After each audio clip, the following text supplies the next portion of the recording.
Welcome to In All Honesty, the podcast where we get real about life and all the problems that come with it. I'm Michelle Elman, and I'm that friend who we all know is a little bit too honest. You might not come to me when you get back together with your ex, but I'll be there for you when it all goes tits up. Hi, and welcome back to In All Honesty. And today's co-host is Lucy Ellis, who is my ex-publicist, current friend, and the person who is hosting Lucy's Book Club, which I am doing an event with on what date? The 27th. 27th. I will be there. I just don't have it in my head right now. Can you introduce yourself? So I'm Lucy. I have a book club and I'm Michelle's friend, which I'm honoured that you say that. And then before that, I was your publicist back in the day, like 3-4 years ago. You were my first publicist, I'm pretty sure. Yeah. And today I wanted to talk about whether you can actually be friends with colleagues. And it's a conversation that I write about in Bad Friend, but also was a chapter that caused me so many issues because, being really honest, that chapter is actually about an agent. But because I didn't want anyone to be identifiable, I changed it to publicist. And so as a result, I had ex-publicists reaching out being like, is this chapter about me? I do like to stay in touch with people I've worked with. Yes. And I try to end it even if we can't stay in touch on the best of terms. But have you found, like when you've left companies or whatever, that you can actually stay friends with people? I find it really difficult, actually. Like, when you said you wanted to talk about this, I was thinking about like all the friends I have in London, and they're either from work or from like fitness. Yeah. And it's always like the ones I met through like running or fitness that have stayed in my life. And like the work friends, I'm close to some, but I think it's because you're in that like proximity with them all the time, Monday to Friday, that you get really close, share like your every detail of your life with them. Well, that was me anyway, probably shouldn't do. And then you leave and then you're like, well, what do we talk about now? Well, I think there are a few things there. One, when you are working together, you don't realise like when someone's bad at communicating, for example. Like we'd be texting every day around work, but we'd also be like, how are you, by the way, blah, blah. Do you get what I mean? So then you don't actually discover until you stop working together, like, oh, that person takes 3 days to reply to a text as a friend, but was replying to you as a colleague more. And then like some of the calls I used to have with my manager, like it would be a 20-minute call about the work stuff, but it would be an hour call because it would be a 40-minute catch up about us. And it's automatic and it's already built in. And then once you aren't working together, there's no actual reason to see each other. So then the effort is needed to be like increased. And I think sometimes we really struggle with that transition from one to another. But also then there's the reality of like a lot of people while you're working with them will call you a friend, but actually like never really had the intention of being friends. Yeah, exactly. And I think like in my last job, I actually really struggled making friends there. And I'd see people like going out for like dinners after work, or like obviously worked in fitness, like people would do spin classes all the time together. And I was kind of like always like one foot in, one foot out. And I've got one girl that I'm really close with still that I see all the time, Vicky. And I think that's because we have so much in common, and she wasn't like directly working with me. She was like a connection within the business. But yeah, like since leaving most of my jobs, I'd say like the friendships have been really hard. But then I've got people that like, I've got an ex-colleague's wedding. Do you think that was your choice though when you were in that company? Or did you feel like when you went into the company that people were automatically like quite distanced? I think it felt like there was already a group and it was quite hard to step into. And I think maybe it was an age thing as well. Like they were slightly older. They all lived like outside of London as well. And I think they all had like a different kind of lifestyle to me. But I always really struggle because I've never worked in an office. Yeah. Or at least like I did a lot of work in offices up till probably the age of 21, but never as an adult. I always struggled to like break it. It really felt like school. And especially when you're starting in a new place, or like a lot of the work experience I had, I would only be there for like 2 weeks. At lunch, I would purposely go out because I wouldn't want to like be sat in the cafeteria by myself or have to ask. And then usually on the like last day you were there, someone would be like, why didn't you come out for lunch with us? And I was like, okay, but why didn't you ask that on the first day, not the last day? And like the last day would just be like, bye now. It was something that really touched like all wounds around like childhood stuff of like being sat alone at lunch or feeling like you're not being welcomed in. Yeah, I know that feeling, but I think everywhere I've worked has had like really young members of staff, but it is weird because lunchtime I'd always like make an effort to be with people, but I think it's just like it is an effort thing, isn't it? Because if you're seeing people like guaranteed, it's like kind of like housemates, like you know you're going to see them in the house, or so it's harder to maybe make the effort outside of work. And then I've left and I'm like, I don't know when I'm going to see anyone. Yeah. And it's the same with like old agencies I used to work at. Like I worked at an all women's one like just before my last job, and it was quite a big agency and I really clicked with everyone. I think I'm quite good at making friends with people, but it's like then you leave and they carry on as normal, and then you watch someone new come in that then is like the new friend, and then you watch them do all the same things, and I'm like... Is there a feeling of like FOMO? Yeah, in a way. Yeah. But I think it is effort though. It's just harder to make the effort, and I'm someone that probably isn't very good at making that effort.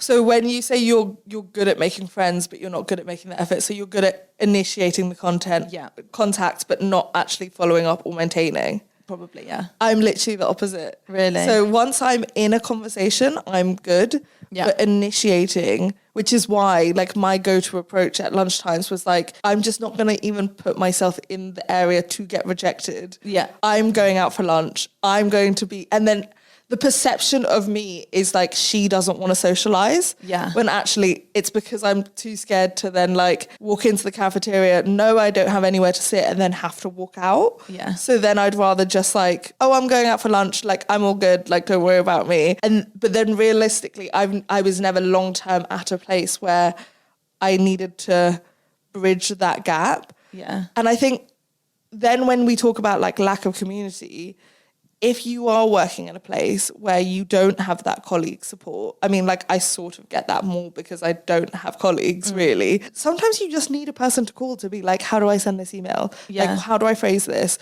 Or how do I manage this? Or is this the right way to go about it? And having someone to like brainstorm off of, I actually think, especially considering how many hours in the day we work, it's such a vital part of your happiness and your health in your workplace.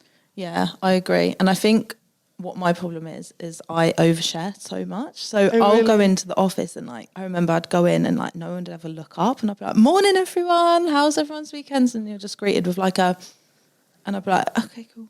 And then I think I think that's a good energy though. Yeah, good energy from me. But then you're like, well, why is no one reciprocating? So then I think I start oversharing because I'm like trying to fill this like silent void. And then I'm like, my colleagues don't need to know this about me. And I think that's always been my problem. I give too much.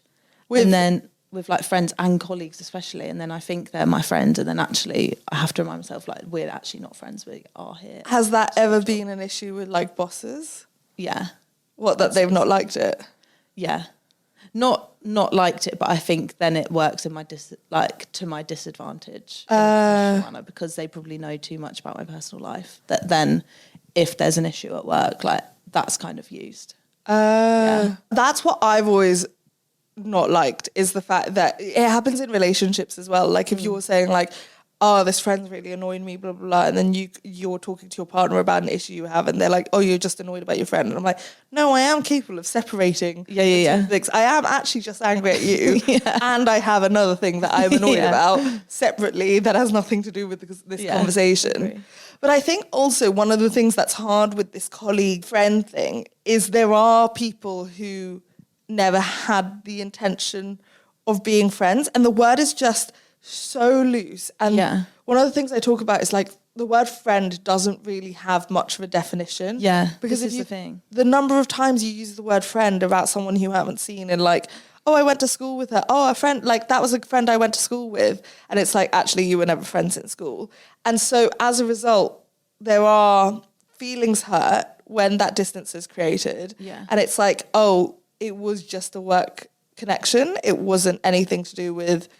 And as much as they know a lot about your personal life, it doesn't feel like a personal relationship. Yeah, I agree. And I think that's something this year in particular I've been working on, is like who actually are my friends. And I've realised like my close friend circle is really quite small. And I look back at old birthdays, and I remember an ex saying to me once like, oh, whenever you have a birthday, like there's always different people there to last year. Like you've got so many friends on, and like I am really lucky that I've got amazing people everywhere around me. But actually like my friends.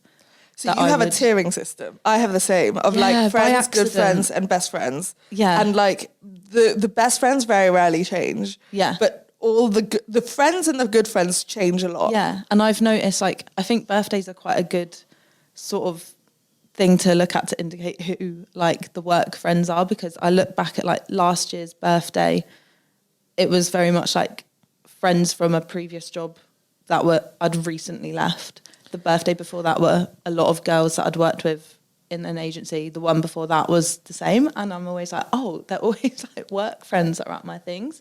And now I'm like, it's my birthday soon. And I'm thinking about like who I'd want to invite along. And it's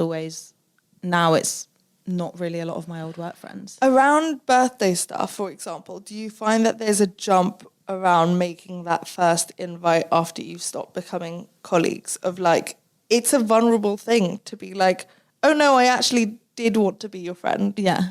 And trying to then put that effort in to actually transition it into a friendship is, I think, where a lot of the relationships get lost. One of the stories I talk about in the book is like I got her around an agent relationship where we were very close, and like our catch-ups would be like hours long and it would be weekly, and then it was like 2 or 3 times of trying to arrange dinner and then we never arranged dinner, and I was just like, after a few times you just stop trying. Yeah, I've had that. And then you bump into them like one day, and like I bumped into them one day, and then it was just like, oh yeah, why did we? And then I was like, because you didn't reply. I remember I said it, and they were like, no, I did. I was like, pull up your phone. You didn't reply. I asked you for dinner like 3 times. We eventually caught up over the phone, but we've actually never gone for dinner since. Yeah. And I think for me, that's also how I hang out with my friends a lot, going for lunch, going for dinner. Yeah, that's how I like connecting with people. Because I think it's intimate and deep, and like you can actually have a proper conversation. And if you're not capable of doing that, I think that's where sometimes, if let's say a person's way of hanging out with their friends is like festivals, parties, whatever, then like your friendship could genuinely be incompatible just because of the way you spend your time. Yeah, that's what I found, because I was sober for like 3 years.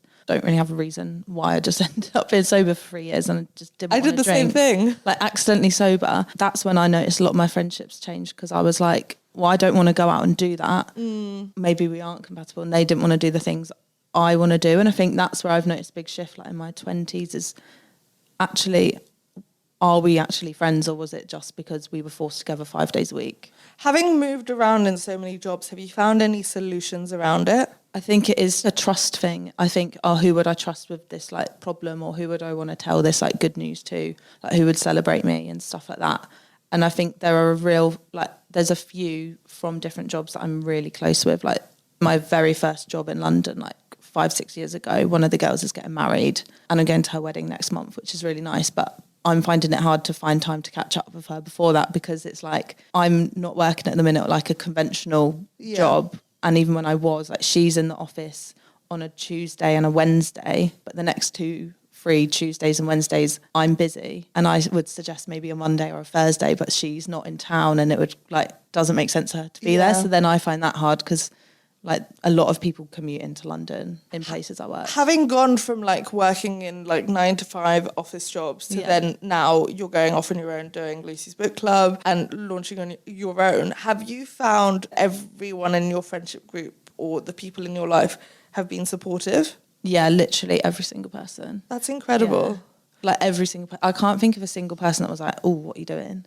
See, I was asking that question because I know so many times friends often are more cautious than, like, it's a big jump, right? Yeah. And so sometimes with the best of intentions, people are like, are you sure? But actually it's their own fears, it's their own worries. Exactly. And sometimes it's not friends, sometimes it's family being like, just wait a few months out. Like, you don't need to do this right now. Yeah. And actually that can be, if you're not secure in what you want and your dreams, that can really influence your decisions. Yeah. And I think the thing that's helped is they saw how unhappy I've been for about 2 years in, like, not necessarily a particular job, but in myself, because I know it's not what I want to be doing. Like when you've got all these like passions and dreams and you've figured out your thing, I think my friends see that and they're like, no, chase it, because they know what I'm like. I'm going to do it, whether they tell me not like to or not. What was the thing that like made you like be like, no, this is it. This is the decision I want to make?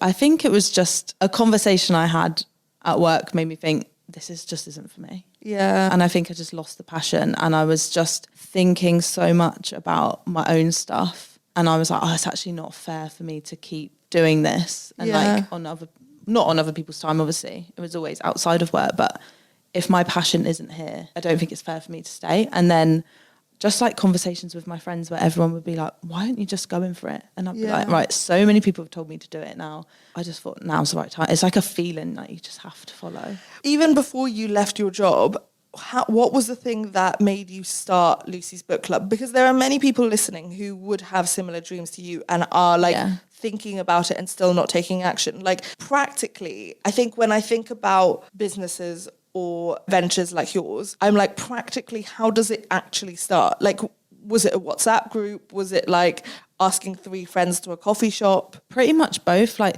I was on holiday with my ex reading a book, and I was like, oh, this book's really good. I want to talk about it with someone, but obviously not him. Yeah. And I was like, oh, a book club.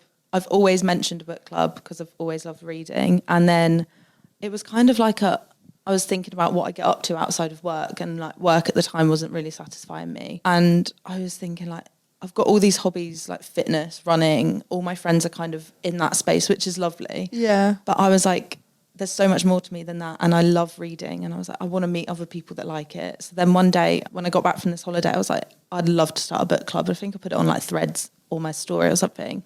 And I was like, I'll like this poll if you'd want to come. Yeah. Because I'd been Googling and looking for a book club, and I was like, they're just not the books I'd want to read. Yeah. So I thought, right, I'm going to start my own one, put up a story, and then like 10 people liked it at first. And I was like, okay, right, we're going to meet on this day. So and your first book club had 10 people? It had 17. So I put up a thing saying, send me your number and I'll make a WhatsApp group. So there was like, I remember writing down all the numbers on a spreadsheet and then adding them in, because I didn't know how to like add people into a group other than that. So I made this huge list of phone numbers. There was like 80 people at this point that replied saying they wanted to be in it. And then I put in the group chat, like, on this day, it was in September, I can't remember, I think it was the 12th or something like that. I said, I'm going to be at the Tate Modern Cafe. This is the book I'm reading. Wait, so it's been less than a year?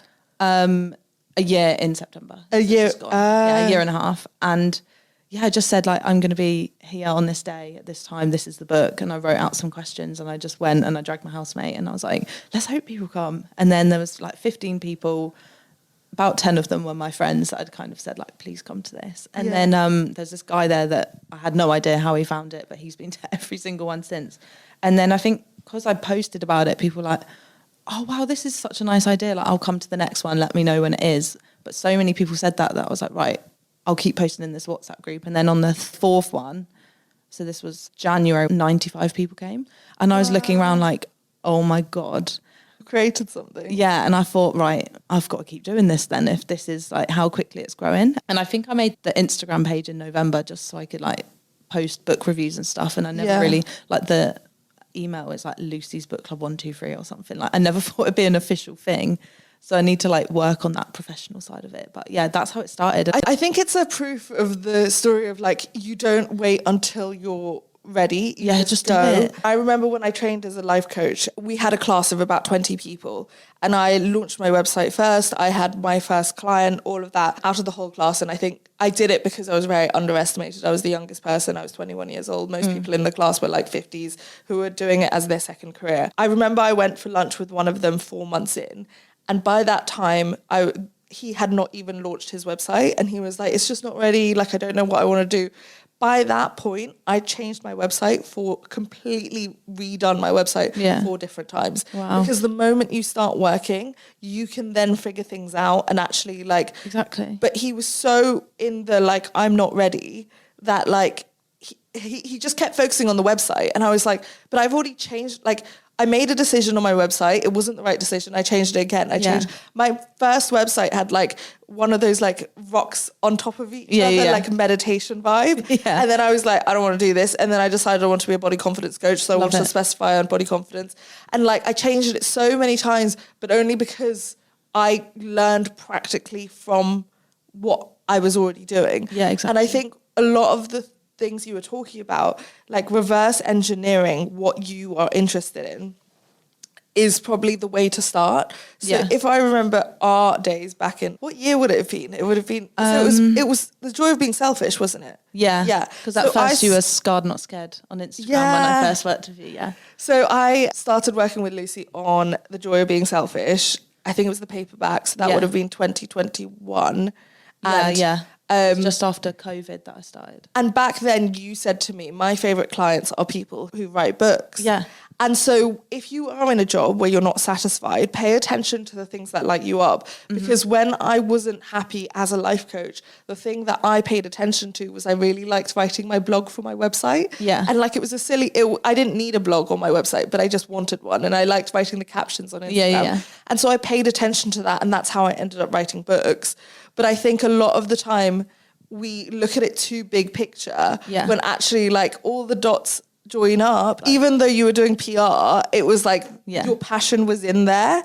And I think that's where like when you then moved different jobs and like that part of it was gone, you found it in your side hustle. Yeah, that now that's became so your main interesting. hustle. Actually, I'd not thought of it that way. I know it's really cliche and it's like start the thing, but you just have to start. But I think it still would have brought you joy even if it had stayed as just 10 people and and 10 people every month. And I think that's what like drives you is like when you are loving what you're doing. Yeah. And I think when I look back to people ask me all the time, like, would you go back to having individual clients? And I was like, ultimately, the part I never really quite realised is like, I really like talking. Yeah. And I'm never going to be able to talk as much as I want. So I get to be a life coach, but I get to also do what I like. And I think that's where like we live in a day and age where you can customise your job a lot more. And even if that's going to your boss and saying, hey, can I have a little bit more of public speaking? Or can I have a little bit more client-facing role? That's the thing that lights me up. Like your boss wants you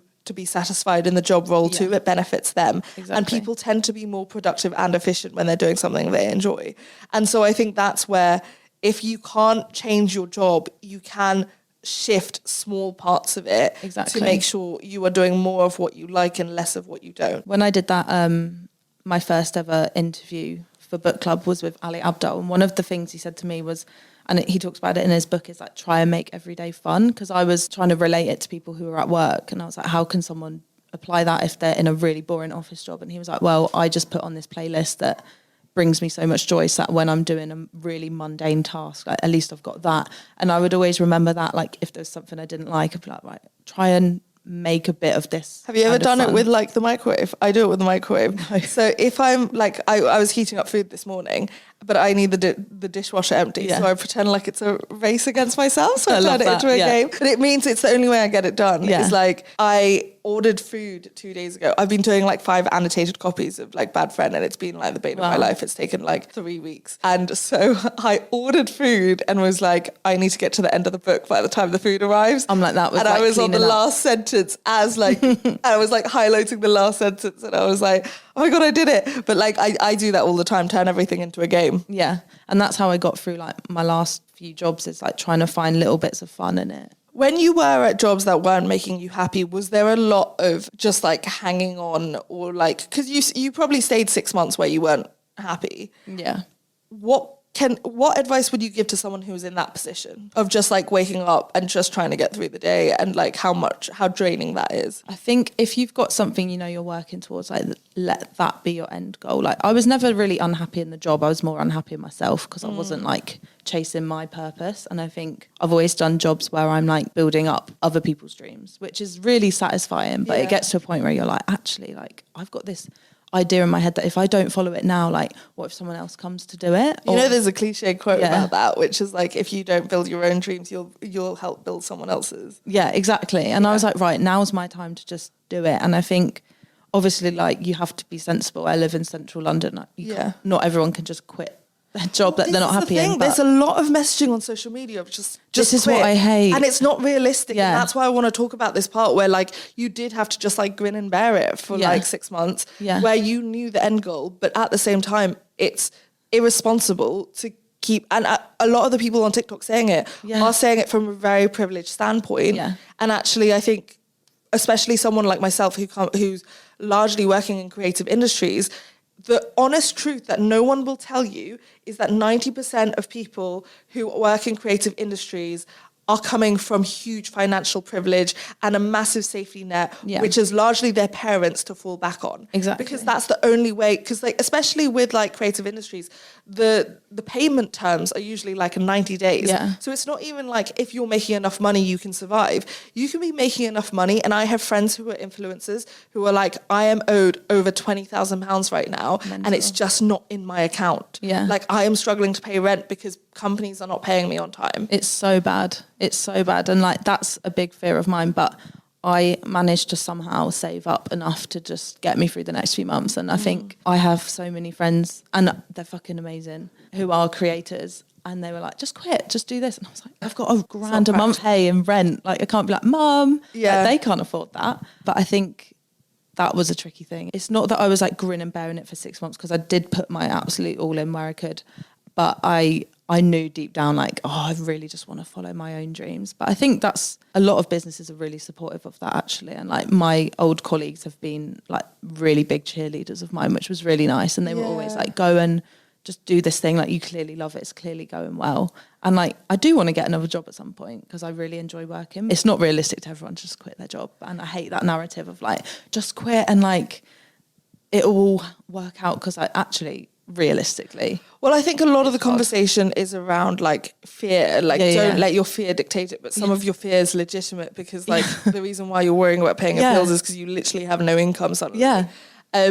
In terms of the more like mental blocks of like not believing you're worth it, or not believing you deserve it, or when your book club growing overnight, how do you keep yourself grounded and not get overwhelmed by it all? I'm still figuring that out, because I find it really overwhelming, like to the point where I struggle to like reply to DMs, because I like get so overwhelmed. I'm like, oh no, I'm not going to do it. I'm like, all these people are coming together to make a new friend or like connect with someone, and like it means a lot to people there. So then that kind of gets me through when I am feeling overwhelmed. Have you found that with the book club, a lot of people do make friends at these events? So one of the things that I push in the book is like trying to find something where the meeting up is automatic for you. That friction in friendship actually can lead to you not making friends, whereas like having people you see monthly at the book club. When do a lot of people come alone, and do a lot of people arrive quite nervous around that? Yeah, I get a lot of messages before, like, I'm coming on my own, is that okay? Or like, one of the most frequently asked questions is it okay to come alone? And I always say, like, I actually encourage it, because I'm the type of person that I would rather go to something on my own. Yeah. Because I love my friends, but if there's probably a certain friend I'd take to something, and I'd probably be a little bit on edge of how I'd act in front of someone new with them alongside me. But on my own, I'm just like completely me. And you don't have to worry about someone else. But then a lot of people actually bring their friends, and it changes each month. Like, if people don't, like, not everyone comes to book club every single month, because they might not be interested in like the topic of the book or whatever. But yeah, loads of people come on their own. I think there's also something about getting out of your comfort zone a little bit more. And when you go to, I think there is a power. I mean, I threw 3 book events last week, and there is something about book events where like, I think because it's such an introverted hobby that it attracts people who find it very hard to make friends, but also are very open and wanting to make friends, but very rarely put in that position where they can. Yeah. And I think when you go alone, you are getting out of your comfort zone more, but also if I go with someone, I am the kind of person who will stay with that person all night and only talk to them and not talk to anyone new. So I'd rather go on my own, so I actually branch out. Yeah. And what I do is, and I've noticed the book girlies and the guys, we get a mix. They love details, like the bookish world love a little detail. So like the name badges that we do really help. So as you walk in, someone, it's normally Callum at the minute, or Cammy, my housemate, whoever I managed to rope in first, they're there with a pen and they'll like write whoever they're talking to's name down. So as you come in, like that's a bit less daunting, because you already know everyone's name.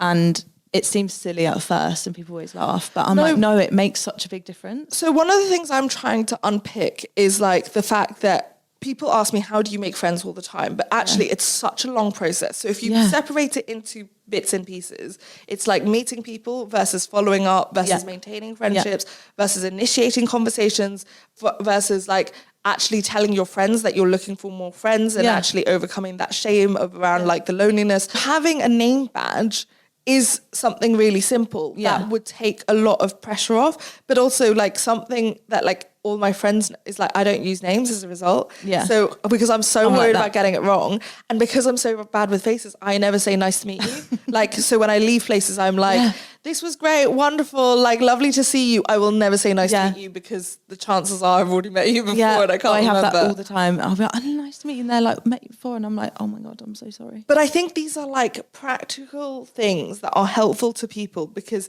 we don't talk about how people find that difficult. We joke about it. But like actually learning to never say nice to meet you never puts me in that position now. Yeah, that's such a good tip. Such a simple, practical thing.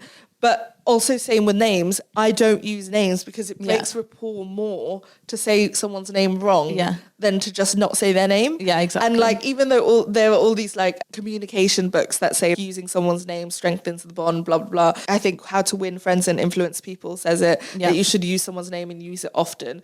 It's still better to not use someone's name than to break rapport and say their name wrong. Yeah, and so that's where like I've had to figure out like solutions around it, but it's always been a little bit of resentment in me that it's always spoken about like it's common sense. Yeah. Because I was like, we always get expected to know how to socialize without actually ever being taught how to socialize. And some people find it a little bit more difficult than other people. Like for me, one of my, like those are all my weaknesses, but one of my natural skills is how to hold a conversation. Yeah, same. And if I'm trying to teach that to someone, I think I would struggle to teach it because I've never had to learn it. Like it's just easy. Yeah, I think you either have it or you don't you? But then I could teach someone how to initiate a conversation because I really struggle with that. Yeah. I told a friend that recently and he was like, what? Like you, like I would never think that. You're so sociable, you're so chatty, you're so bubbly. And I was like, right, okay, think about the last time I sent you a text first or the last time I called first. And he was like, I've actually never thought about that. And I was like, right, because to you, initiation isn't important. To you, effort is important, which is likely why we're friends. Yeah. Because the ones who drop out of my life are people who get very sensitive around who initiates more. Yeah. And I remember I had a fallout with a friend where he initiated, where we were on the phone for like 4 hours while he was driving home. In my mind, like, that's me giving you my full attention and you were driving and I was occupying you and I was being your entertainment. Yeah. I'm cool with that. But then 2 days later, he called and was like, upset that he was like, you never call me.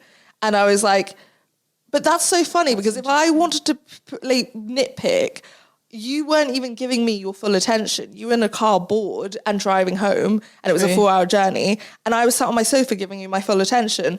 But you've fixated on who initiated rather than realising that if I didn't want to pick up the phone, one, I wouldn't have. And two, if I didn't want to have that conversation, I wouldn't have stayed on it for 4 hours.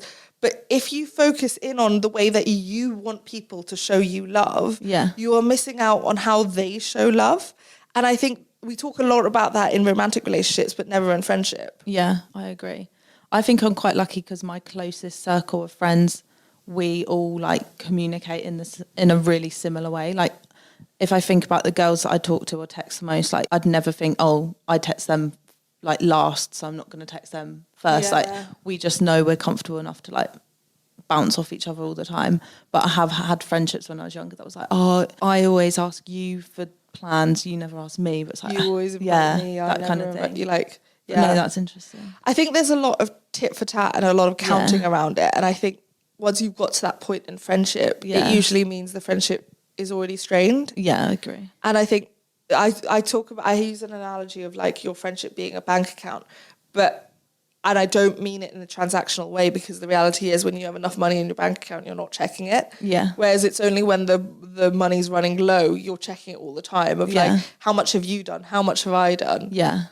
It's so interesting. There are so many conversations around friendship that I am so excited to explore in our event and get chatting. I love booky people. And I think even just working in the publishing industry, like there's a joke that anyone who's in the publishing industry is there because they love it because it's not for the money. Yeah, exactly. Even the book club world, I'm like, right, I'm not in this for the money. I just love books and like the conversations around it and like hosting things with people like you that actually have something to teach people. And like, I've gone to a lot of events with like authors and you kind of leave and you're like, just talked about the book. Whereas like the ones I like doing are with people like you, where it's like, actually, so many people I know struggle with friendships, me included.